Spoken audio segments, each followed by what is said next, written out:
Seja muito bem-vindo nessa noite, amém? Olha para o teu irmão do lado e diz assim, seja muito bem-vindo.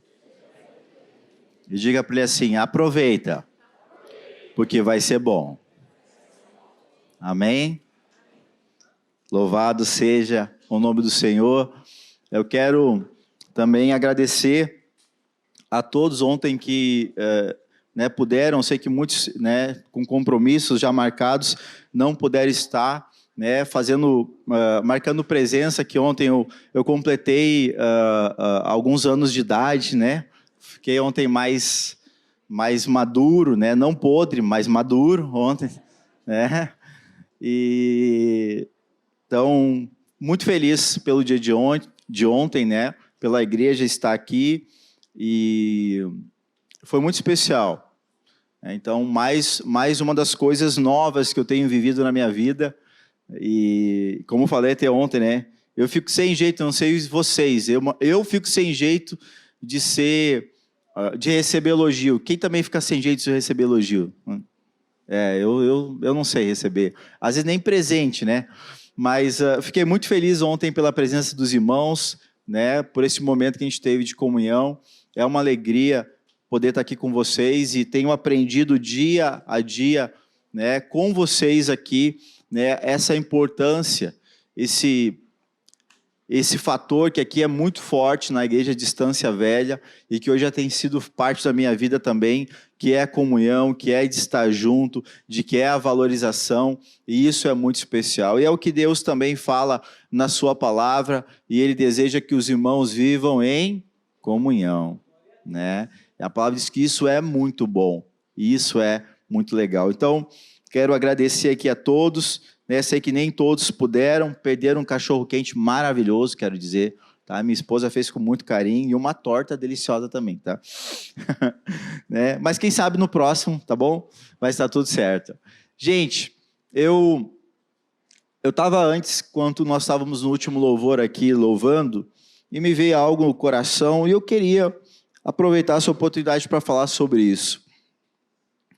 Algumas vezes na minha jornada, na minha caminhada, principalmente na minha vida profissional, eu identifiquei algumas necessidades de mudança, algumas necessidades de crescimento, algumas necessidades de buscar conhecimento, para que o meu trabalho ele pudesse ser melhor aproveitado, para que o meu trabalho ele pudesse ter melhores resultados. E o meu trabalho ele influencia diretamente a outras pessoas, a outras empresas, para que eles também possam ter resultado. E nessa minha trajetória, nessa minha caminhada, algumas desses momentos que eu me coloquei para buscar isso, eu fiz algumas viagens. E eu me coloquei em alguns lugares onde eu não conhecia pessoas, alguns lugares onde eu era um estranho por completo. Eu me coloquei em alguns lugares onde o ambiente, para mim, era totalmente hostil, no sentido de que eu não conheço ninguém, não sei nem direito o que vai acontecer aqui, e lá eu ficava todo retraído. Lá eu ficava todo desconfiado, lá eu ficava todo desconfortável, e lá eu passava muito tempo até eu conseguir me liberar, até eu conseguir me aliviar, até eu conseguir de fato abrir o meu coração para receber aquilo que eu tinha pago, gastado tanto tempo para daí adquirir. Eu, em algumas oportunidades, viajei a São Paulo fazer alguns cursos, chegava lá e um dos propósitos meus de fazer isso era fazer muito networking para que eu pudesse, então, ter uma rede de contatos maior, pessoas a nível de Brasil, para que eu pudesse, então, no meu trabalho, eu pudesse escalar. Aí eu chegava lá nesses lugares e o meu perfil é um perfil mais reservado, mais introspectivo, não parece, mas tá? E eu ficava muito quieto, eu ficava muito na minha, eu ficava muito quietinho e não aproveitava tudo o que eu tinha, até mesmo pago, para receber. E por que eu estou dizendo isso hoje aqui? Eu estou dando isso como exemplo porque muitas vezes acontece com a gente aqui dentro da igreja. A gente investe o nosso tempo, a nossa energia, e até dinheiro, porque tem que gastar, às vezes, para vir de carro, fora os que moram aqui do lado, esse está tranquilo. Mas investe para vir à igreja. E a gente chega muitas vezes e não aproveita tudo que o Senhor Deus tem para nós. Porque dependendo como está a minha situação, como está o meu coração, como está o meu dia, como está a minha vida, eu me vejo num ambiente hostil. Eu me vejo numa situação em que eu não me permito receber. Numa das vezes, dessas oportunidades em que eu fui viajar e que eu fui aprender e que eu paguei para isso, e eu fui lá, aprendi a metodologia, aprendi, gostei do curso, voltei para casa e digo, agora eu vou fazer. E eu comecei a fazer tudo o contrário do que eu aprendi. Eu comecei a querer fazer tudo do meu jeito. Eu comecei a querer fazer tudo como eu achava que devia ser. Eu paguei para ir a São Paulo, gastei com passagem de avião, gastei com hotel, gastei com curso. E aí cheguei lá, aprendi todo um passo a passo, uma metodologia, voltei para casa e quis fazer do meu jeito. Sabe o que acontecia? Nunca dava certo. Até que um dia, num desses cursos que eu fiz, no rodapé do livro, um livro com mais de 380 páginas, que falava tudo sobre aquilo que eu fui aprender, estava escrito assim, somente siga o método. Eu olhei para aquilo, e aí, como diz a palavra, caíram as escamas dos meus olhos. Que muitas das vezes eu investia muito do meu tempo, da minha energia, até o meu dinheiro, para aprender um monte de coisa, para ter aquilo que o meu coração desejava, mas eu nunca conseguia. Por quê? Porque eu dava um jeito de fazer diferente, de não seguir o método, de não seguir o que eu aprendi, de não seguir aquilo que era certo e que dava certo e que funcionava. Será que isso não acontece com nós quando a gente vem na igreja também? Que a gente quer fazer o famoso jeitinho brasileiro. Eu vou, eu aprendo, eu gasto energia, eu gasto meu tempo, eu sirvo na igreja, eu faço um monte de coisa. Mas aí chega lá, pois é, mas hoje está quente, o ar-condicionado que lá não está funcionando. Nossa, mas olha que tanta criança. Tu começa a olhar um monte de coisas. Mas aquilo que de fato a gente precisa absorver, aprender e seguir o método, seguir o passo a passo, que no nosso caso hoje aqui é a palavra de Deus, ela fica em último plano. E eu percebo isso, eu vejo isso. E muitas das vezes fica muito claro isso desde o início do culto. E por que eu estou falando isso? Para que você seja livre. Para que você possa desfrutar 100% do seu investimento que você tem feito no reino de Deus. Para que você realmente, quando sair da igreja, você de fato e de verdade, aquela palavra que diz que quem crer, que aquele que crê, como diz as Escrituras, do seu interior, vão fluir rios de água viva. Se é a hora do louvor, amado, louve, esqueça quem está do lado. Esqueça teus problemas. Esqueça o que tu está sentindo, só louve.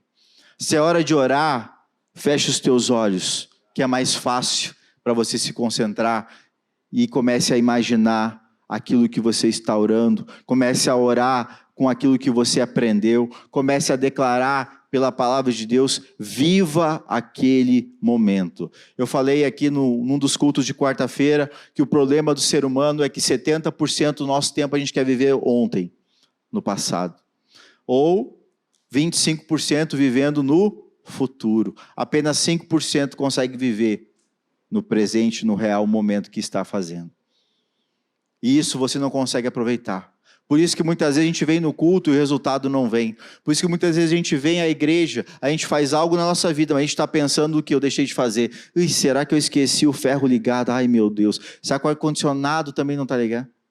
A gente fica pensando em um monte de outras coisas, mas não se concentra de fato e de verdade naquilo que eu estou fazendo naquele exato momento. Vocês estão comigo, sim ou não? Entenderam sim ou não? Amém? Então, se ligue no que Deus quer falar contigo hoje. Não se distraia. Não se distraia com outras coisas. Não perca tempo com as coisas que não têm necessidade nesse momento. Não se distraia com a notificação do teu celular, com o WhatsApp, com o teu Instagram. Não se distraia. Fique focado naquilo que Deus quer falar à tua vida nessa noite, para que você chegue aonde você quer chegar. Já se passaram 35 dias. O ano voa. O ano corre. E se você não der foco, se você ficar se distraindo com coisas que não são produtivas, das coisas que não agregam na sua vida, aonde nós vamos chegar? Vai passar mais um ano, dezembro vai chegar e você vai olhar, por que eu não fiz aquilo? Por que eu disse que ia começar a academia e não comecei? Por que eu disse que ia começar o jejum e não fiz? Por que eu disse que eu ia acordar mais cedo para orar e não fiz? Por que eu disse que eu ia ler a Bíblia toda e não li? Por que eu disse? Por quê? Porque eu estou mais preocupado com as outras coisas do que aquilo que realmente eu tenho que fazer. Amém? Então, se tem uma coisa que eu quero que você saia daqui nessa noite é, só siga aquilo que Deus disse para você seguir. Ou, em termos técnicos, só siga o método. Amém? Vamos falar nessa noite, dando sequência à série que nós estamos ministrando a respeito de princípios imortais. E sabe o que eu lembro de princípios imortais quando fala a palavra imortal? Quem é do meu tempo que lembra aí do Highlander? Né? Quem é? Os novos nem sabem o que é, né? É. Só tinha um jeito de matar os Highlander, né? Mas aqui, princípio, não morre, gente, de jeito nenhum. Não tem como matar.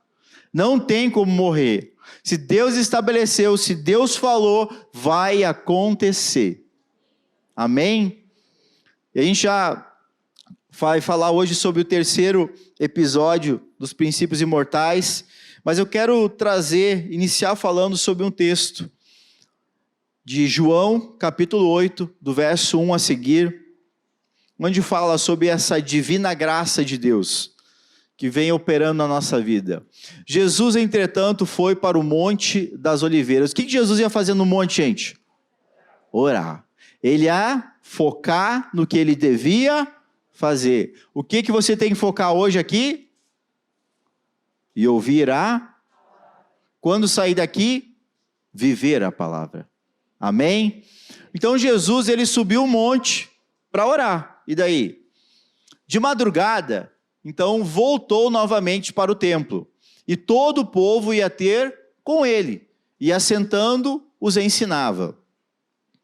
Os escribas e fariseus trouxeram à sua presença uma mulher surpreendida em adultério. E fazendo-a ficar de pé no meio de todos, disseram a Jesus: Mestre, esta mulher, ela foi apanhada em flagrante adultério. E na lei nos mandou Moisés que tais mulheres sejam então apedrejadas. Tu, pois, o que tu dizes? Eles queriam aqui uma pegadinha para pegar Jesus, né? Isso diziam eles tentando, para terem de que o acusar. Mas Jesus, inclinando-se, escrevia na terra com o dedo. Como insistissem na pergunta, Jesus se levantou e lhes disse: Aquele que dentre vós estiver sem pecado, seja o primeiro que lhe atire pedra. E tornando a inclinar-se, ele continuou a escrever no chão. Mas ouvindo eles esta resposta e acusados pela própria consciência, foram se retirando um por um, a começar pelos mais velhos até os últimos, ficando só Jesus e a mulher no meio onde estava. Erguendo-se Jesus e não vendo a ninguém mais além da mulher, perguntou-lhe: Mulher, onde estão aqueles teus acusadores? Ninguém te condenou? Respondeu ela: Ninguém, Senhor. Então lhe disse Jesus: Nem eu tampouco te condeno. Vai e não peques mais.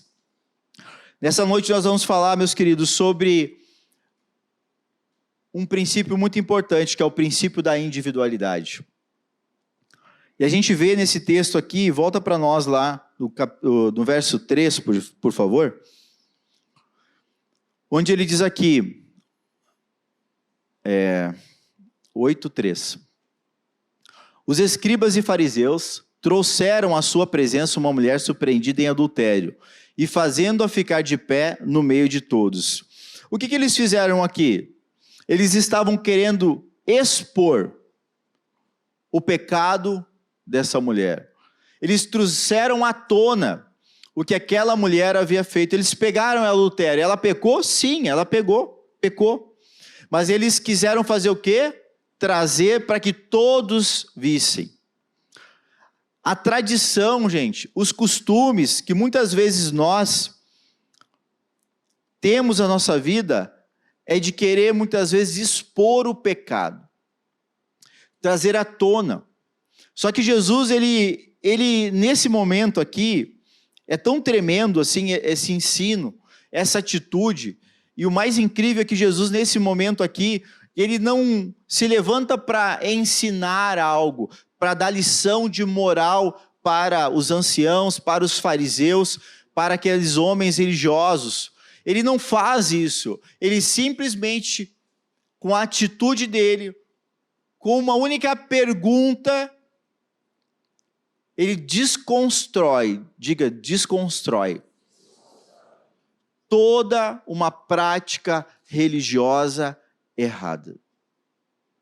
Ele traz à tona uma realidade, uma verdade, dos quais o costume e a tradição daqueles homens que estavam tão aculturados a viver de uma maneira, expondo o problema, acusando o problema, para de alguma forma se beneficiarem com aquilo. Jesus, ele desconstrói tudo aquilo com uma única frase. E aí lá no verso 6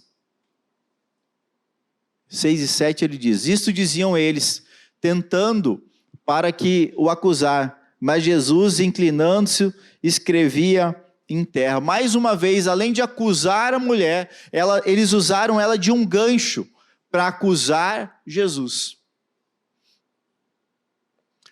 E quantas vezes será que a gente acaba não fazendo isso também? Muitas vezes usando de algum argumento, de alguma situação, até mesmo para colocar Deus contra a parede. Ah, Deus, mas se tu fez para ele, por que tu não faz para mim? Se tu realizou, se tu curou ele, por que tu não me cura? Se tu abençoou fulano, por que tu não me abençoa? Se tu deu para ele aquele dom, por que tu não deu para mim? Às vezes, por algum motivo, algum desejo pessoal, alguma frustração individual, a gente às vezes utiliza isso até para colocar Deus contra a parede. E acusar a Deus: puxa, mas tu não é justo.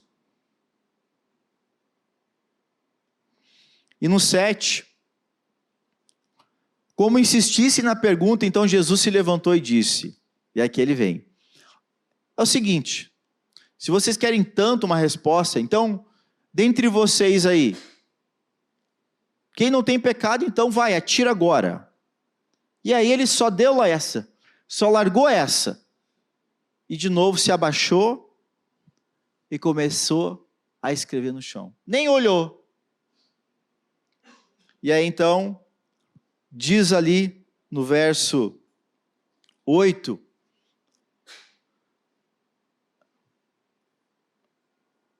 não, 9, desculpa. Mas eles, quando ouviram a resposta, e acusados pela própria consciência, foram-se retirando um a um. Jesus, ele não acusa, gente, nem aqueles que ele desejam acusar, mas a nossa própria consciência. A nossa própria consciência é o nosso juiz. A sua consciência é o seu juiz. E você não precisa de mim para ouvir isso. Você nem precisa de mim para saber disso. Porque você sabe que quando algo não está certo, a sua própria consciência aponta para aquilo, mostra aquilo, direciona aquilo. Mas, no entanto, assim como os fariseus, a gente muitas vezes fica constrangido. E nesse momento, pelo constrangimento, a presença do próprio Deus ali, nenhum pegou a pedra e atirou sobre ela. Pergunto, ela tinha pecado sim ou não? Ela poderia ser condenada pela lei de Moisés? Sim. Mas Jesus veio ao mundo. Jesus veio pela graça, para salvar e não para condenar. E quando Jesus se apresenta naquela situação, ele diz assim, nem vocês, nem os próprios acusadores, Jesus condenou. Ele simplesmente perguntou, se tu acha que tu deve, e tu não tem mal nenhum, tu não tem pecado nenhum, então vai, tira, não tem problema. E muitas vezes, nós enchemos as nossas mãos de pedras, mesmo sabendo que a nossa consciência tem nos acusado de muita coisa. E ficamos atirando pedra para tudo que é lado. Jesus no final, ele diz no verso 11, diz assim, ninguém, Senhor. Então lhe disse Jesus, nem eu tampouco te condeno. Vai e não peques mais. O Senhor não veio para nos condenar. O Senhor não veio para nos acusar. O Senhor não veio para nos oprimir. A palavra de Deus, o Senhor Jesus veio para nos salvar, para nos restaurar, para nos restituir o nosso lugar de direito, como filhos amados do Senhor. E não importa o que nós tenhamos feito, não importa o que você tenha feito, não importa. Porque o Senhor diz que quando Ele perdoa o pecado, Ele nem lembra, Ele não lembra mais. Ele não está preocupado. Mateus 18:11, olha o que ele diz. Porque o Filho do Homem veio salvar o que estava perdido. Jesus, quando veio em seu ministério, 3 anos apenas, ele faz uma revolução tamanha, gigantesca, que até hoje nós falamos desse cara. O que será que você vai fazer e quanto tempo vão falar do que você vai fazer? Mas eu não sou Deus, eu não sou Jesus, eu sei. Mas tu é o filho do próprio Deus. Tu tem o Espírito de Deus sobre a tua vida. E aí Jesus mesmo disse que nós faríamos obras como Ele fez e obras ainda maiores. E por que isso não acontece? Porque é que Jesus então ele veio... porque é que Jesus ele veio salvar o que estava perdido? Você já nos perguntou o que é que estava perdido, gente?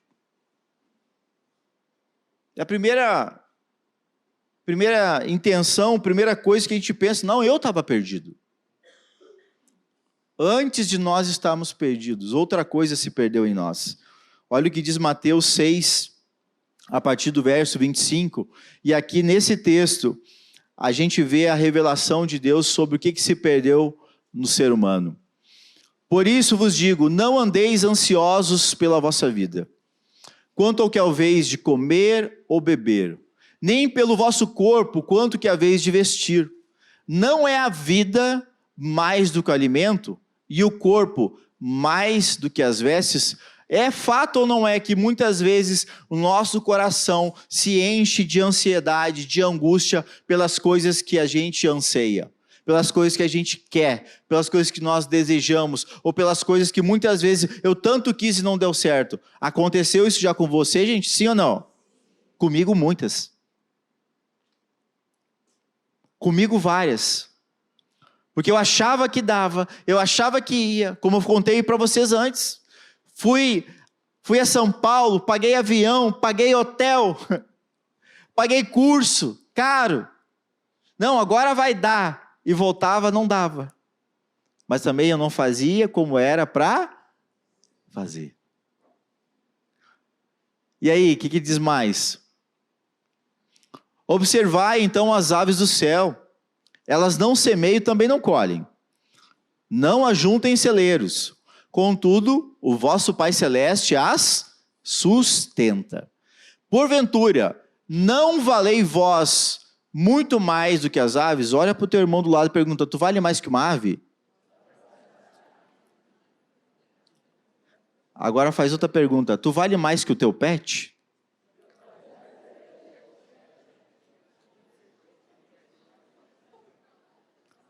Porque tem uns...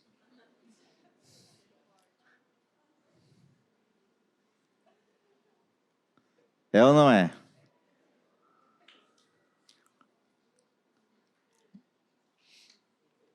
O cachorro dorme com a pessoa e o outro no sofá.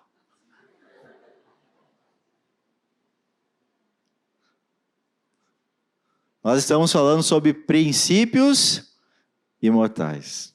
São princípios. Será que nós não... O valor que nós temos para Deus não é mais que as aves? E Deus cuida das aves? E o que mais ele diz? Qual de vós, por ansioso que esteja, aflito, angustiado, pode acrescentar um côvado ao curso da sua vida? Um dia, um segundo da sua vida? Alguém aqui pode? Alguém aqui consegue, gente? Não consegue. E aí? E por que então andam ansiosos quanto à roupa que tu vai vestir? Por que considerai como crescem os lírios do campo? Eles não trabalham e também não fiam. Eu, contudo, afirmo que nem Salomão, em toda a sua glória, se vestiu como qualquer um deles. É fantástico como a natureza nos ensina, gente. É fantástico como, quando nós paramos para prestar atenção na natureza, como nós aprendemos com a natureza. Mas a gente não tem tempo para isso, né? A gente não tem tempo para contemplar as coisas. A gente não tem tempo para meditar sobre as coisas.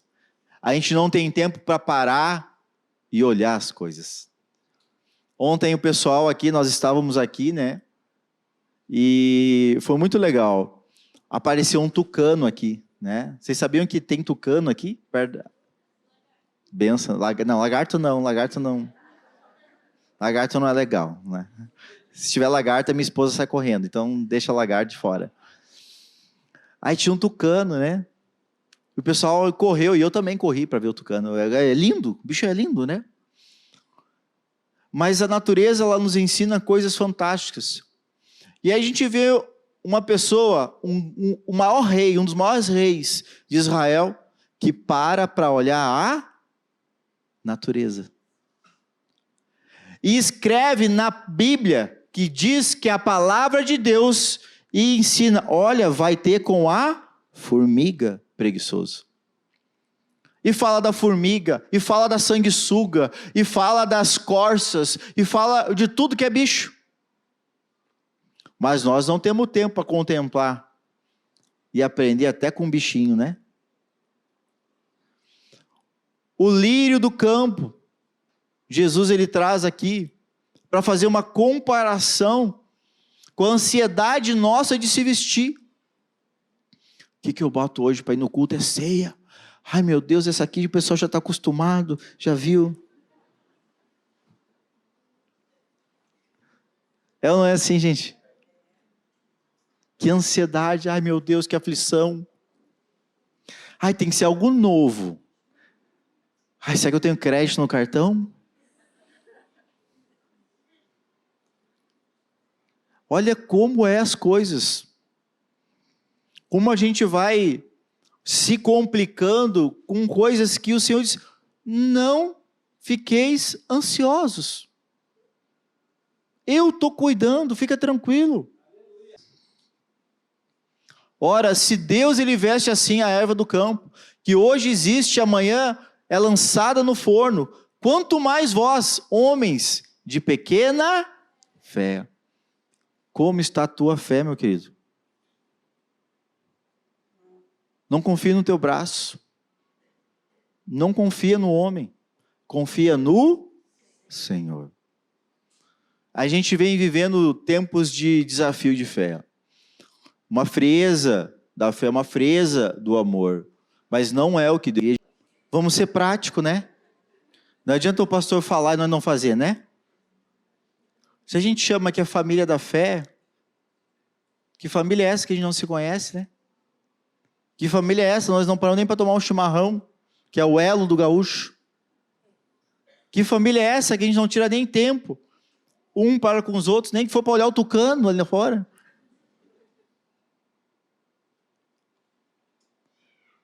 O que a gente está fazendo, hein? As coisas simples são as coisas melhores. Mas a gente gosta de complicar. Olha ela, adulterou! Deus o livre se vem com uma saia dessa. Nunca vi a misericórdia. Não é isso que Deus quer. O Senhor quer que nós nos amemos uns aos outros. O Senhor quer que nós sejamos uma igreja unida. O Senhor quer que nós sejamos uma igreja.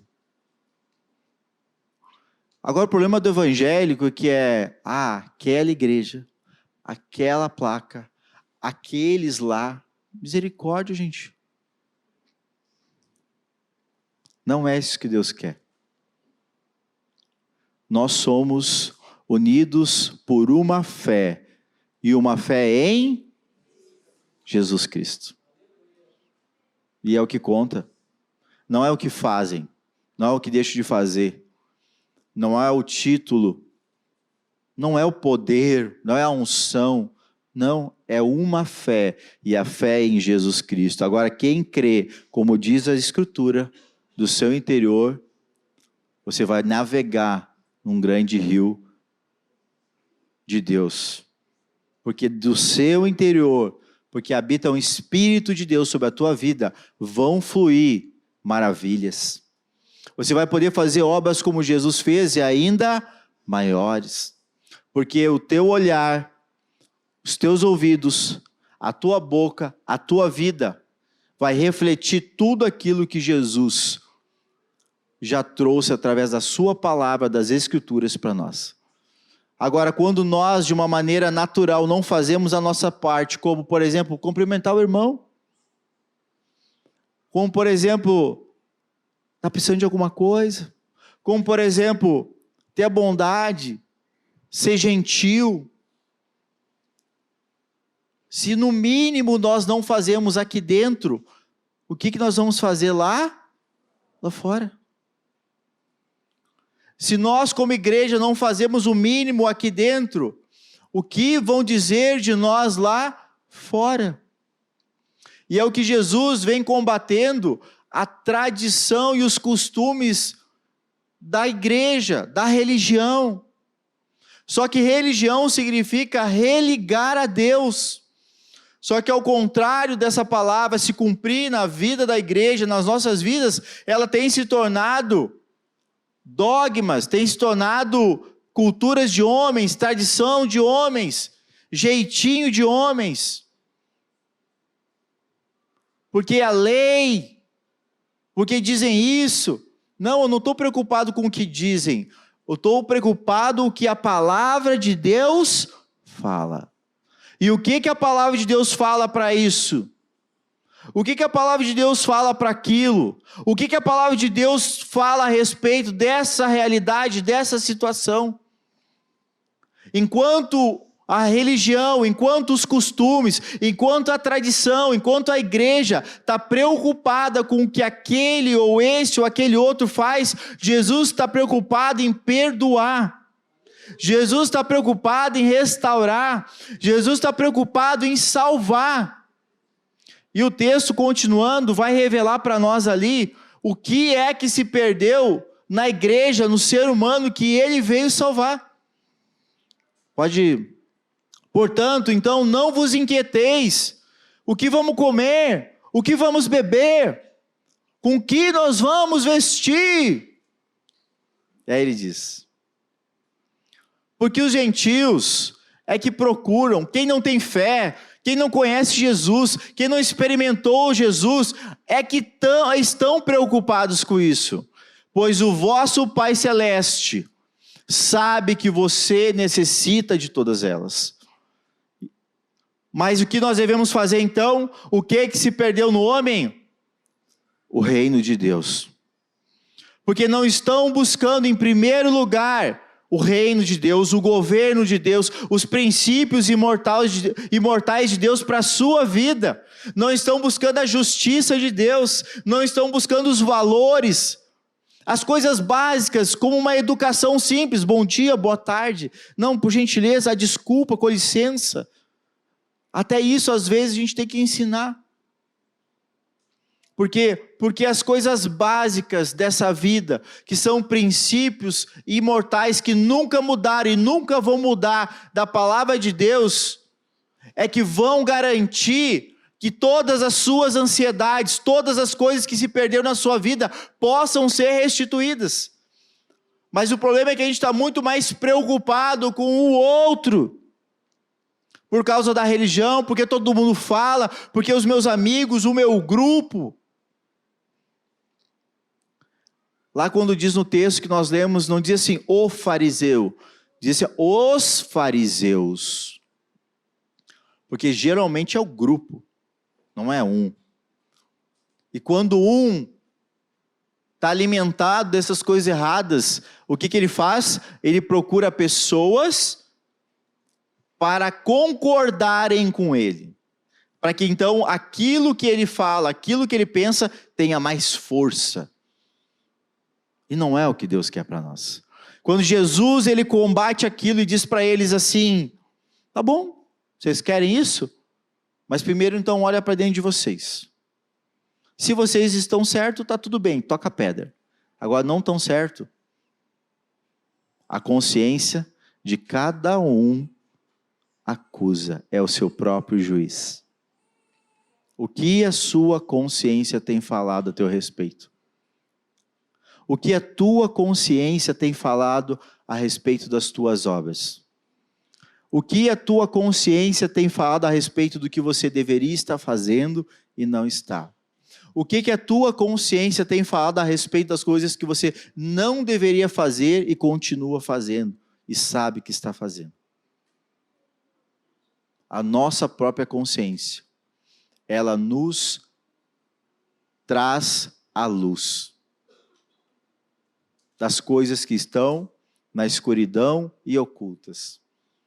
Por isso que a palavra de Deus ela é tão maravilhosa, porque ela é como um espelho, que quando nós nos expomos, quando nós abrimos, quando nós vamos para um lugar como esse e permitimos receber, porque eu estou com o meu tempo, eu estou com a minha energia, eu estou voltado para aquilo, para receber, as coisas acontecem. Só siga o método. Só deixa seu coração ser trabalhado pelo Senhor. Que as coisas que têm causado ansiedade na sua vida, elas de uma maneira muito natural, pela presença do Espírito de Deus, que é sobrenatural, vão trazer transformação.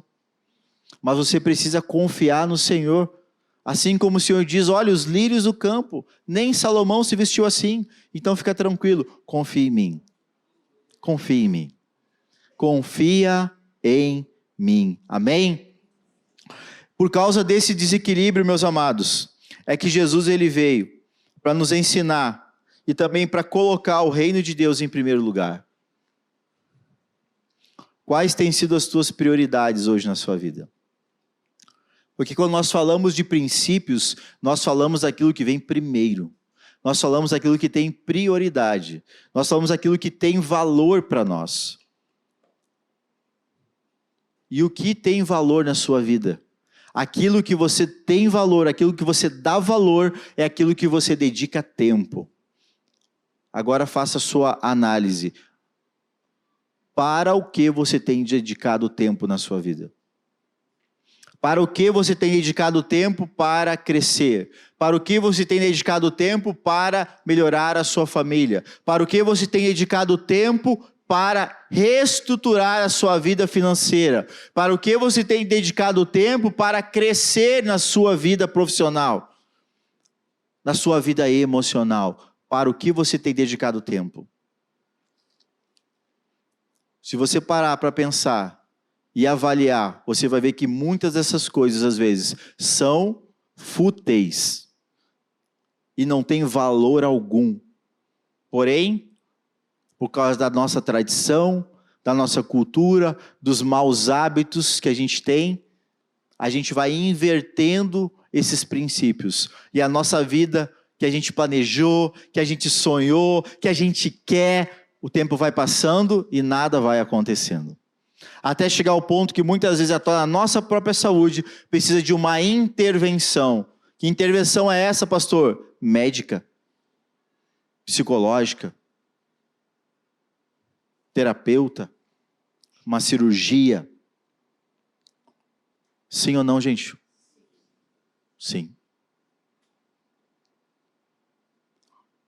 Acho que nunca se fez tanto, e eu não estou criticando agora.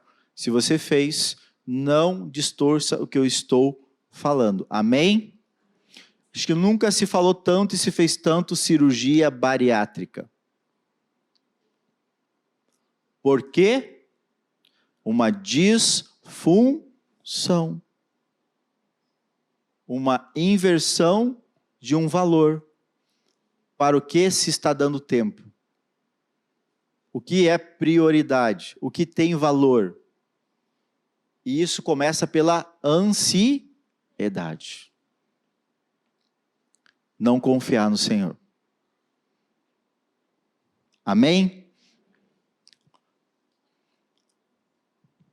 Vamos continuar então, Romanos 14, a partir do verso 1.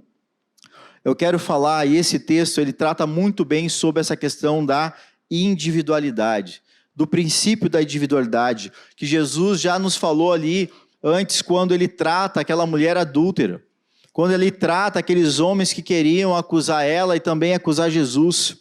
Aqui esse texto começa dizendo: acolham aquele que é débil na fé, acolham aquele que ainda não tem um fundamento de fé, que aquele que ainda está conhecendo e prosseguindo em conhecer o Senhor. Não, porém, para discutir opiniões. Porque opinião todo mundo tem de tudo. Mas o que é verdade é verdade. Nós precisamos acolher, nós precisamos receber, mas não para dizer isso está certo, isso está errado, isso aqui é assim, isso para estar acusando, para estar discutindo. E principalmente coisas que não são úteis. Quer ver uma coisa que não tem muita utilidade para agora, mas é conhecimento maravilhoso, está na Bíblia? Escatologia. Pergunto, uma profundidade nisso na sua vida vai mudar a tua realidade do que tem que fazer? Vai mudar o teu resultado? Não. Agora, você temer o Senhor, amar o Senhor, fazer a vontade do Senhor, você andar como para o Senhor, vai mudar a tua escatologia, porque daí tu vai para o céu.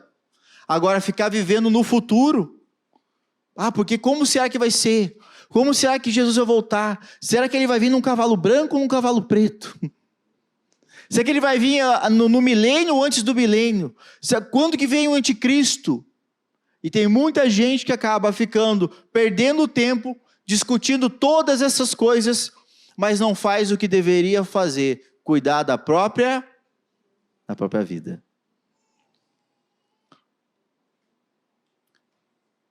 É importante nós lermos, conhecemos, mas agora ficar discutindo vai mudar a vida? Não. Está vendo como a gente às vezes perde muito tempo com coisas que não edificam? Coisas que não somam, com coisas que não agregam, que coisas que nos levam realmente para um futuro, uma vida melhor no Senhor? E o que continua? Eu não vou terminar porque é muita coisa, mas vamos lá. Um crê que tudo pode comer, mas o débil come só legumes. Quem é vegano? Tem vegano aqui? Sim ou não? Não tem? Tem um? Tu não tem cara de vegano, né? Tô brincando. Então, um só quer comer legume. Aí vai o do churrasco. Misericórdia. Como é que tu come isso, né? Mas é ele, se faz bem para ele gosta. Né? Aí um come carne de porco, o outro não come. Olha que nojo. E aí, o que diz? Quem come, não despreze o que não come. E o que não come, não julgue o que come. Porque Deus Olha para o teu irmão e pergunta assim, tu é filho de Deus? Aí responde para ele agora. Responde se tu é ou não.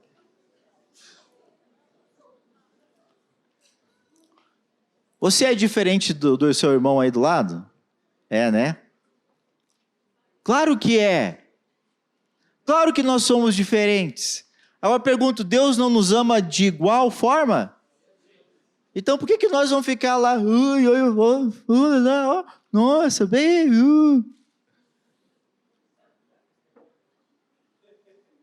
Deus ama todos.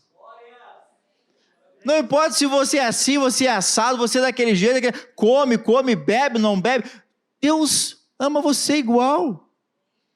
Mas a gente começa com picuinha, que só vai fazer o quê? Diz para mim. Mal. Divisão.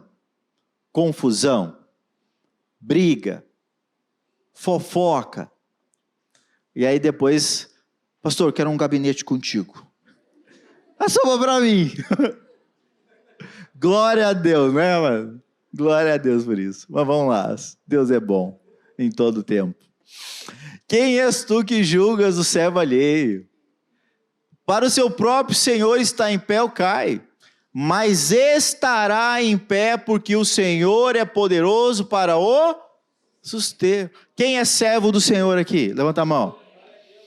Então olha para o lado assim e diz assim para ele, nunca mais vou te julgar.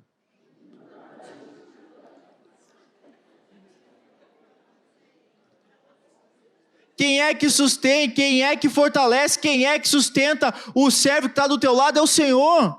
Quem somos nós para estar julgando o servo alheio? Quem é você, quem sou eu para estar condenando, julgando? Não somos ninguém, gente. Não é eu que pago teus boletos, não é tu que paga os meus boletos. E a gente quer cuidar dos outros. A gente quer cuidar dos outros. A gente mal cuida da nossa casa, mal cuida dos filhos da gente, mal cuida. Quer ver? Tem gente aqui, quem não cortou grama esse final de semana, tá com a grama alta aí. Viu, ó? Viu? Nem cuida da própria grama. Aí olha, vizinho. Nossa, como é que ele cortou rápido? A vida é prática, sim ou não? Está vendo que é nas coisas simples que a gente se complica? Não é nas grandes. Ai, mas tu não lavou a louça. Nem arrumou a cama. Tem que lavar e arrumar, né? Você tem que fazer, né? Pelo menos isso tem que fazer, né? Vamos lá, vamos continuar. Vamos para a palavra. Um faz diferença entre dia e dia. O outro julga iguais todos os dias. Cada um tem opinião bem definida em sua própria mente. Eu guardo sábado, sexta, 6 da tarde, até o sábado, outro dia. Eu não trabalho, eu não posso. Tem quem faça assim ou não? E aí nós vamos botar o dedo assim, vai pro inferno. Quem vai pro inferno? Quer guardar o sábado, guarda. Quer guardar o sábado pro Senhor, guarda. Mas agora guarda tudo também. Faz tudo como para o... Agora se o outro não quer guardar, tu vai acusar o outro que não quer guardar? Se um faz isso, o outro faz aquilo, e se está fazendo para o Senhor, quem recebe é o Senhor. Pastor, mas lá tem isso, lá tem aquilo. Bom, meus queridos, é eles que vão prestar conta disso ou daquilo. Amém? É isso. É só isso que o Senhor está falando. Cada um tem opinião bem definida em sua própria mente. Tenha para você o que você crê. Tenha para você qual que é a tua fé. E viva sobre aquilo. Se agrada ao Senhor, amém. Se é comer isso, coma aquilo, amém. Se é não comer aquilo, não coma aquilo, amém. Faça tudo como para o amém. E o 6. Quem distingue entre dia e dia para o Senhor faz, e quem come para o Senhor come. Porque dá graças a Deus. E quem não come para o Senhor não come, e também dá graças a Deus. E que incrível, né? É ou não é, gente? A pessoa vai lá, ela condena quem come carne de porco.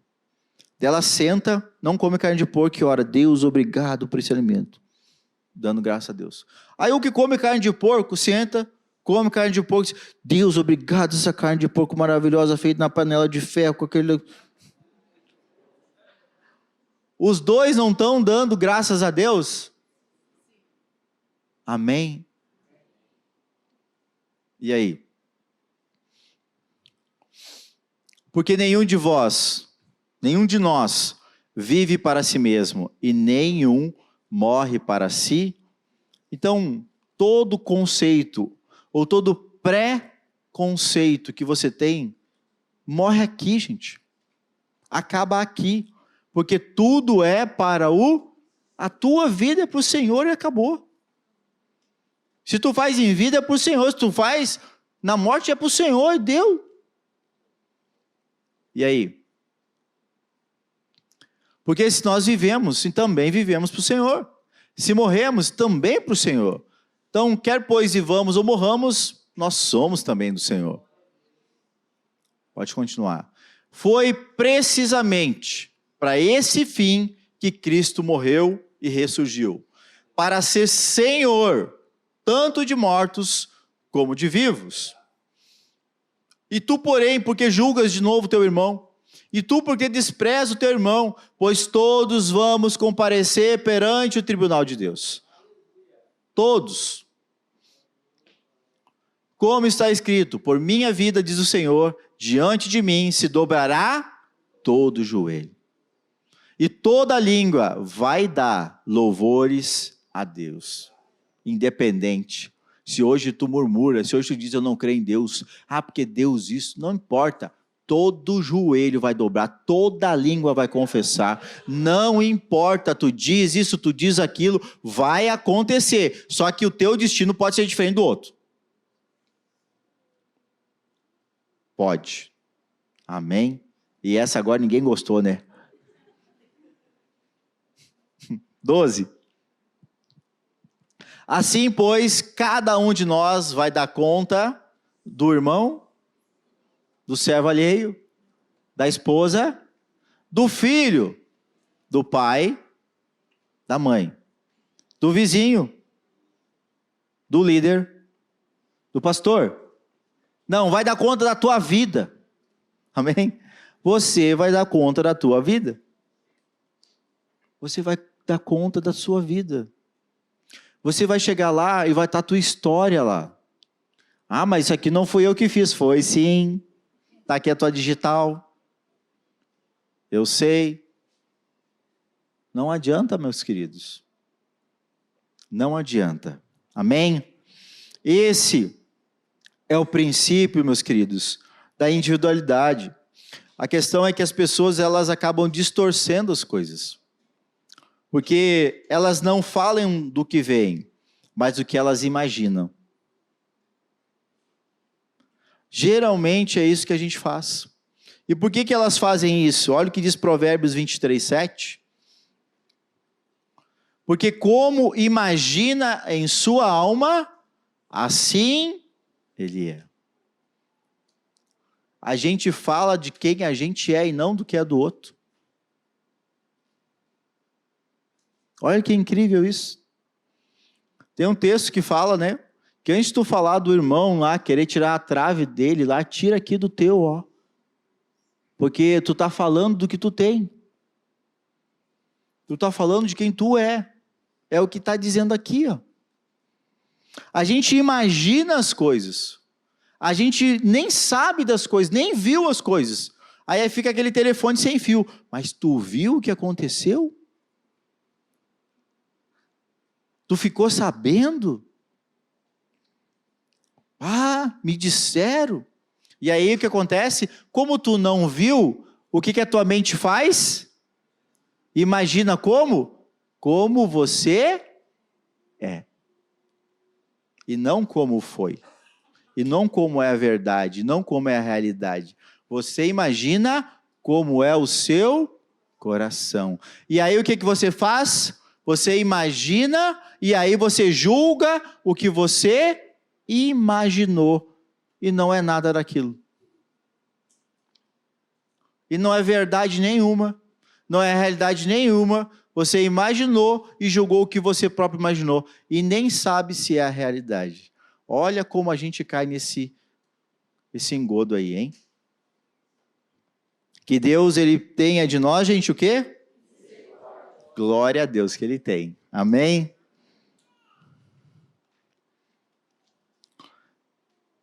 Eu vou ler isso aqui para a gente encerrar, porque teria muita coisa aqui, para a gente poder depois partir para a nossa ceia. Ezequiel 33, do 11 ao 20. Aqui vai trazer uma realidade do que nós precisamos da parte do Senhor. Diz-lhes o Senhor falando para o profeta Ezequiel: tão certo como eu vivo, diz o Senhor Deus, eu não tenho prazer na morte do pecador.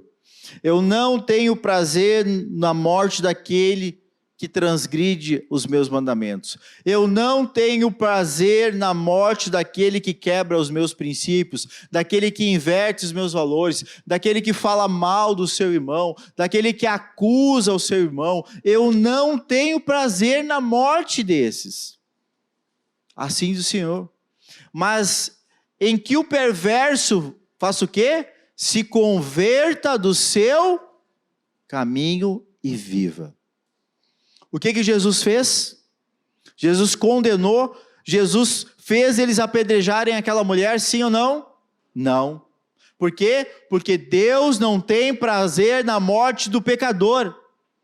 E Ele disse, conhecendo o coração, a realidade de cada um, e Deus sabe a sua realidade, Deus sabe o que está na sua consciência, o que lhe acusa, o que lhe perturba, o que lhe causa ansiedade, o que lhe causa angústia, por que você veio aqui hoje, o que está fazendo você atrasar a tua vida, o teu ministério, os propósitos de Deus para a tua vida. Deus sabe de tudo isso, e para Ele está muito claro, e para você também.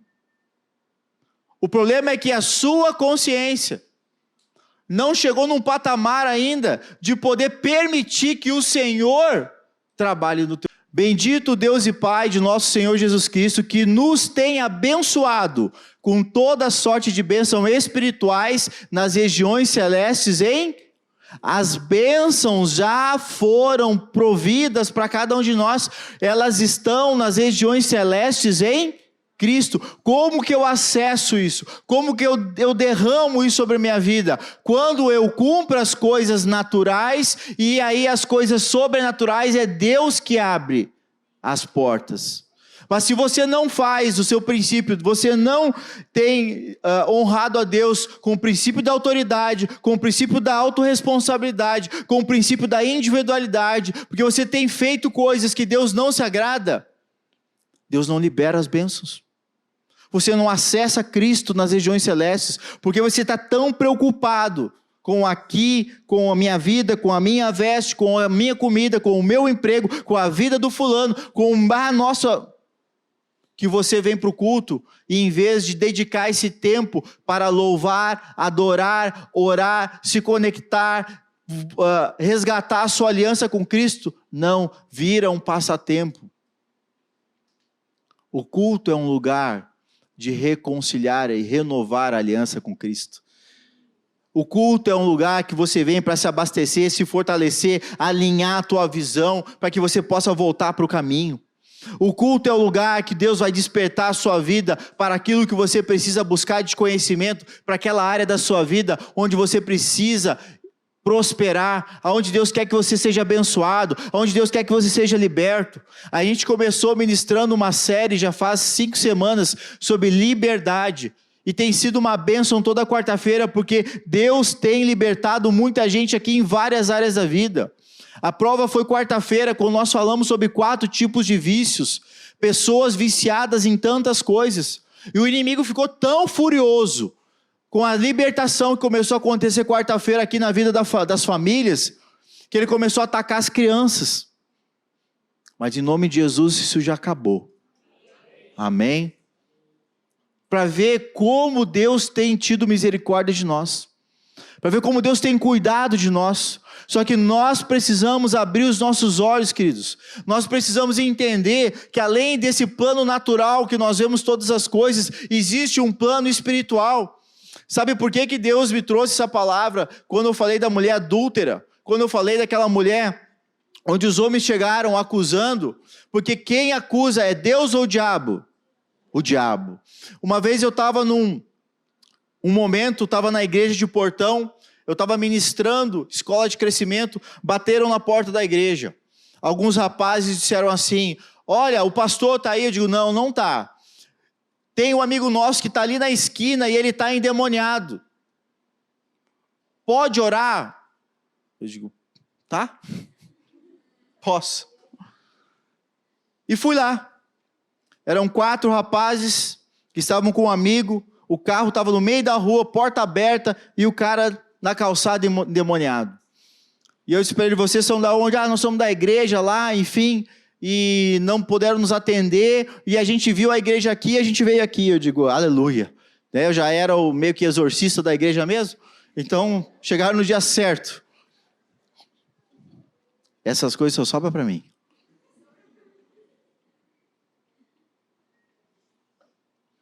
Mas eu estou contando isso, meus queridos, para vocês verem o que o diabo faz.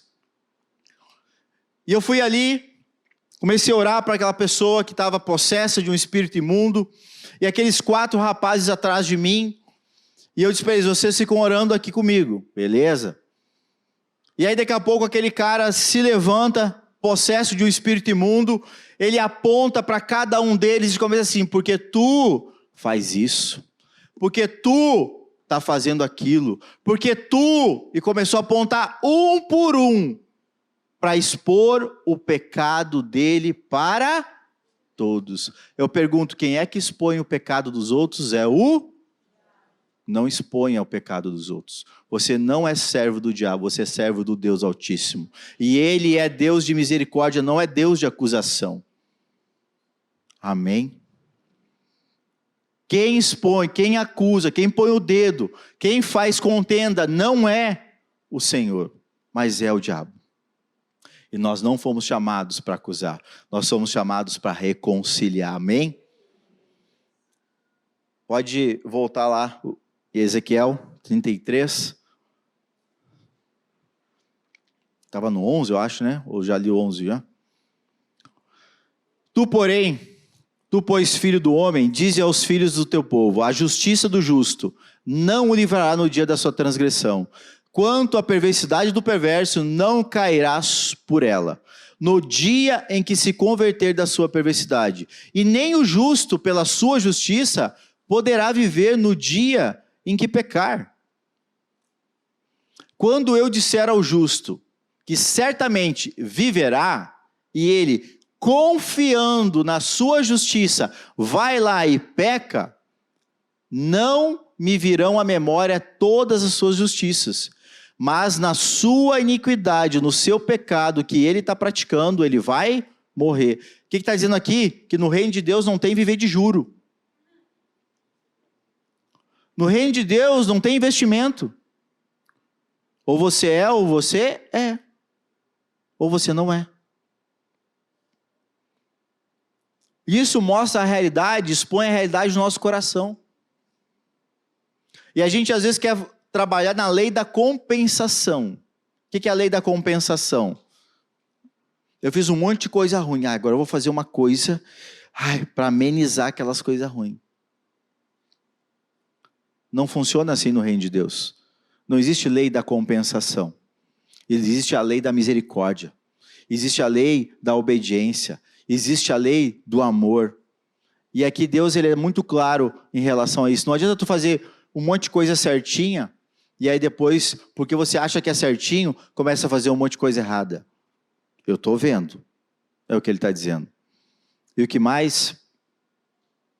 Quando eu também disser ao perverso, aquele que peca, aquele que não está nem aí, certamente você vai morrer. Ó, tu vai morrer. Deus dizendo. Se ele se converter do seu pecado e fizer juízo e justiça, o que vai acontecer? E restituir esse perverso, o penhor, e pagar o furtado, e andar nos estatutos da vida, e não praticar iniquidade, certamente viverá e não morrerá. De todos os seus pecados que cometeu, não se fará memória contra ele. Juízo e justiça fez, certamente então ele viverá.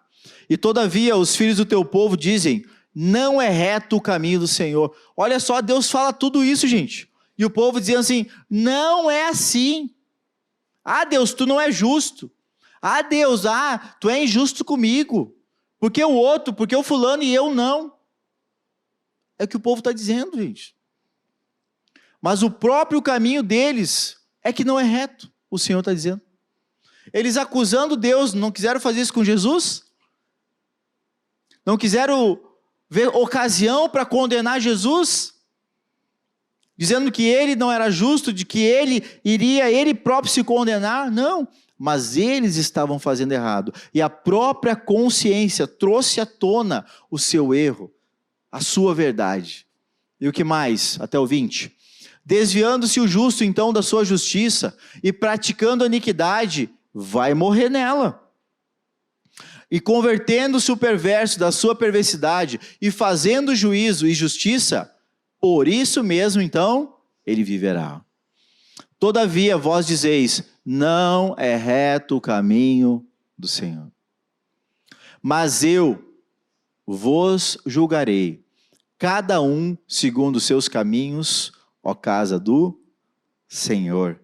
O Senhor, ele vai retribuir a cada um de nós, gente, aquilo que nós merecemos. Deus, ele vai retribuir a cada um de nós aquilo que de fato nós merecemos. Mas Deus é um Deus de misericórdia. E ele diz lá em Hebreus 8:12, pois para com as suas iniquidades usarei de misericórdia, e dos teus pecados jamais me lembrarei. Amém? Pode ficar de pé, por favor?